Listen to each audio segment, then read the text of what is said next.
बिल्कुल बिल्कुल। So many students are preparing for government exams, be it SSC, CGL और UPSC, banking.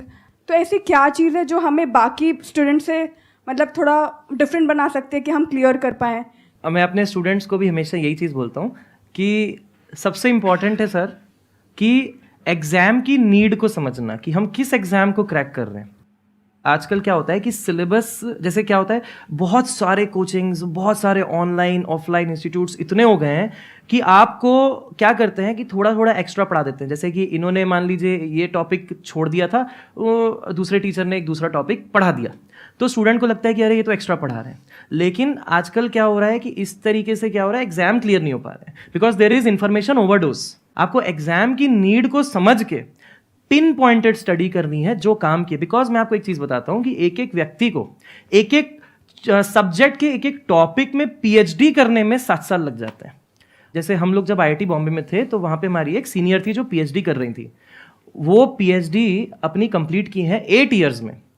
उनका शादी हो गया, बेबी हो गया, सब हो गया, पीएचडी उसके बाद हुई कंप्लीट, वो भी एक टॉपिक में।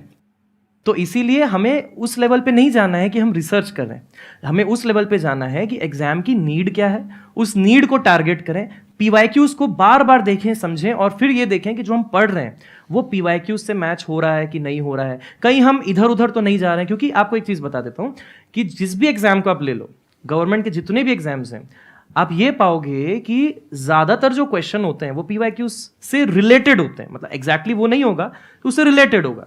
तो अगर आप जितना स्टडी अच्छे से पीवाईक्यूज को करोगे उतना बेहतर तरीके से आप अपने प्रिपरेशन को चैनलाइज कर पाओगे। अदरवाइज दिक्कत ये हो जाएगी कि इधर उधर की चीजें जब करने में जाते हैं तो टाइम वेस्ट भी होता है और उसका रिसोर्स मटेरियल फिर खोजेंगे, फिर उसमें फिर टेस्ट वेस्ट देंगे, तो वो सब क्या करेगा, वो रैंक नहीं जनरेट कर पाएगा, वो वेस्टेज ऑफ टाइम है। ठीक है, तो ये बहुत इंपॉर्टेंट है, study the syllabus, study the PYQs before actually studying the subject.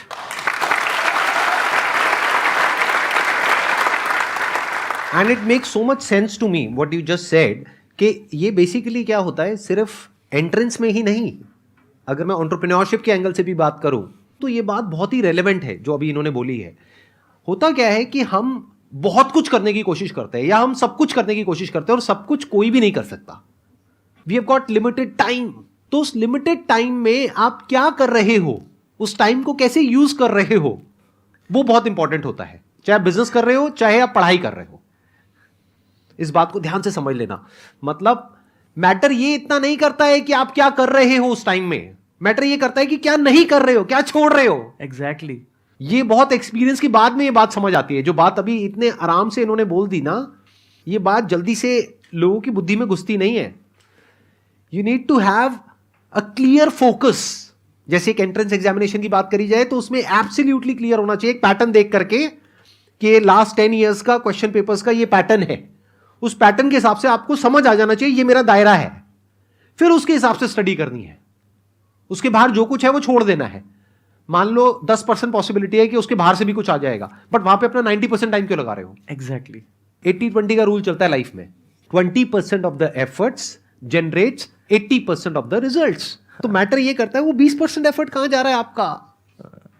और हम यही गलती कर बैठते हैं, मेहनत करते हैं। देखो मैं दिन में 16 घंटे पढ़ रहा हूं, 18 घंटे पढ़ रहा हूं, तो किसी को दिखाने के लिए पढ़ रहे हो, किसी को कुछ प्रूव करना है या एंट्रेंस क्रैक करना है। इसको ऐसे देखो, मेहनत किसे कहते हैं, जहां पे कुछ एफर्ट करना पड़े, बिल्कुल, और एफर्ट करने में मजा ना आए। क्लियर, यही है ना मेहनत की डेफिनेशन।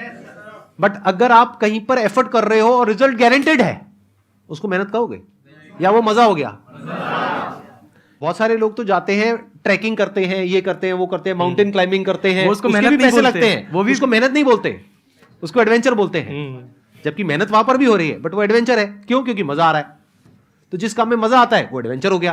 तो ऐसे ही अगर आप मेरी लाइफ को ध्यान से स्टडी करोगे, मैंने कभी मेहनत करी नहीं, मुझे पता ही नहीं मेहनत क्या होती है, एडवेंचर पता है मुझे।